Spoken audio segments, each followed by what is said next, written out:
তিস্তা নদীর ভাঙ্গন রোধে উলিপুরের বজরা ইউনিয়নে এলাকাবাসীর মানববন্ধন। আমাদের কুড়িগ্রাম প্রতিনিধি সাইফুর রহমান শামীমের পাঠানো তথ্য ও ভিডিও চিত্রে বিস্তারিত।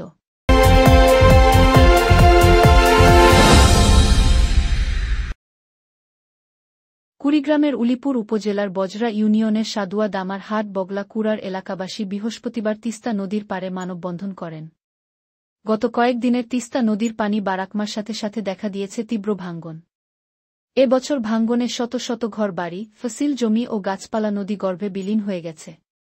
এলাকাবাসীর অভিযোগ, ভাঙ্গন কবলিত পয়েন্টের পাশে পানি উন্নয়ন বোর্ডের সারি সারি বালু ভর্তি জিও ব্যাগ থাকলেও তা ডাম্পিং করছেন না কর্তৃপক্ষ।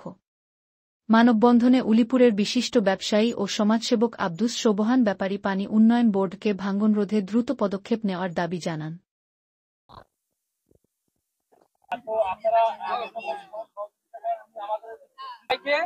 তাদের কাছে আমাদের আকুল আবেদন, আমরা যেন এই নদীতে ভাঙড়ি বন্ধ করার জন্য, যাতে যে কাজ করলে আমরা বাঁচতে পারি সেই কাজ ওনার কাছে আমরা চাই।